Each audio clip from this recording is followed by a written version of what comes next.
Good morning, my name is Precillia Onwobolu. Today I'll be teaching about peritoneal catheter and I'll be focusing on the Toronto Western catheter. And our goal today is to get some learning outcomes by the end of this video.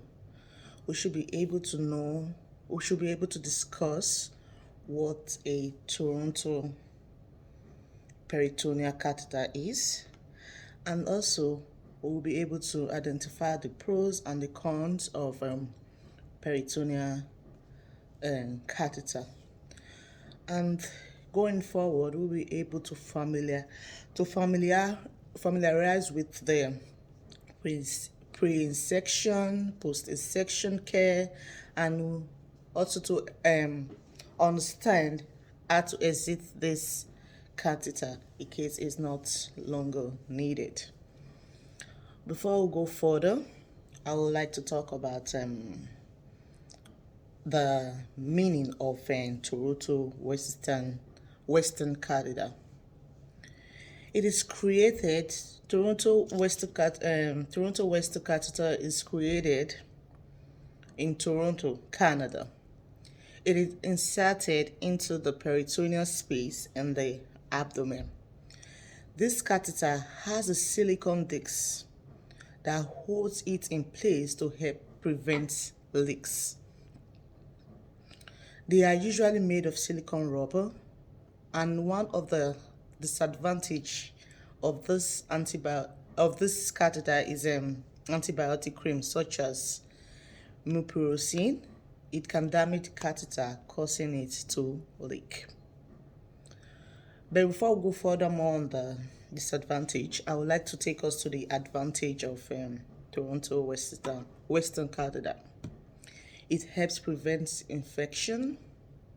This is because it has a double silicone disc, and this double silicone disc helps prevent it from leaking and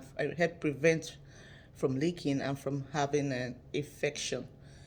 This silicone disc also prevents leakage at the exits and promotes quick overflow. Each silicone disc also secures the catheter and prevents free movement of the catheter in the peritoneal space. So I'll take you to the cons of Toronto Western catheter. One disadvantage is that the topical antibiotics like mupirocin may damage the catheter if applied directly, causing it to leak. And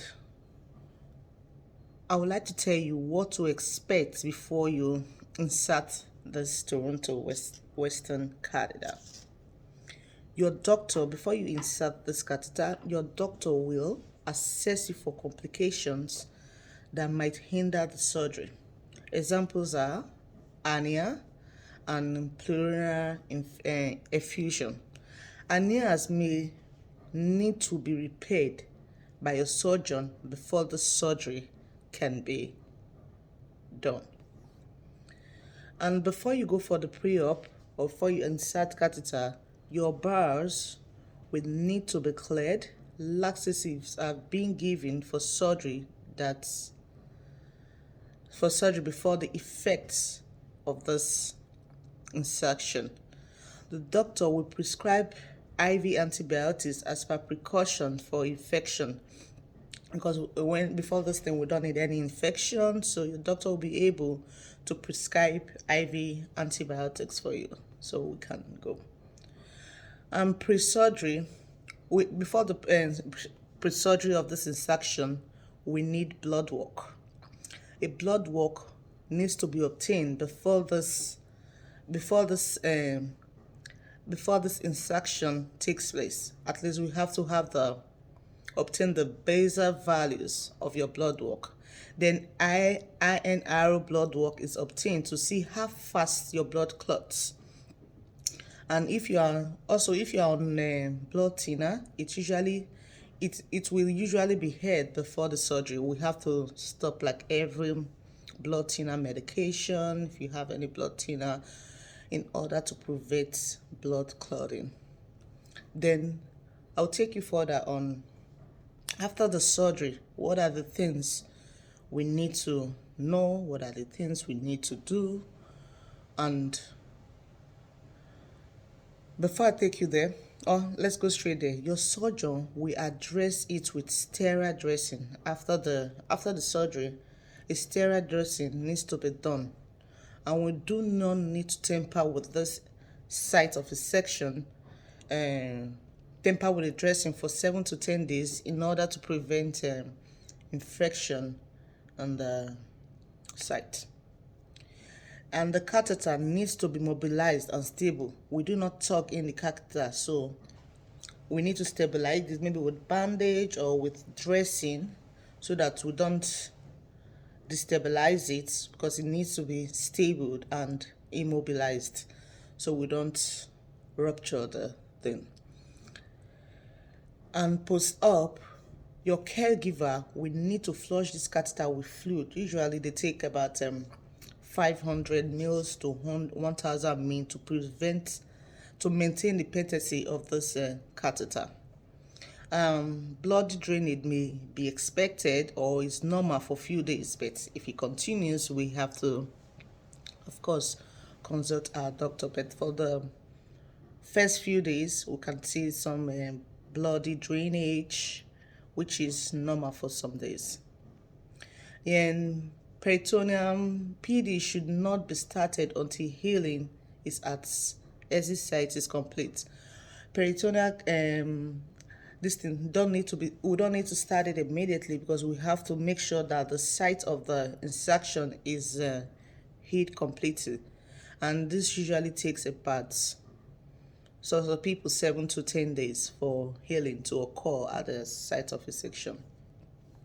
So now we'll be talking about discussing about the exit site care.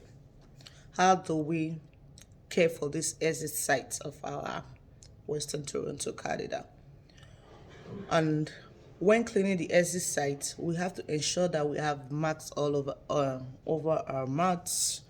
We have to clean with recommended solution, and if you cannot obtain them, we can use soap. Most people, they would like to use normal saline, but if we don't have this handy at home, or we can use soap and water.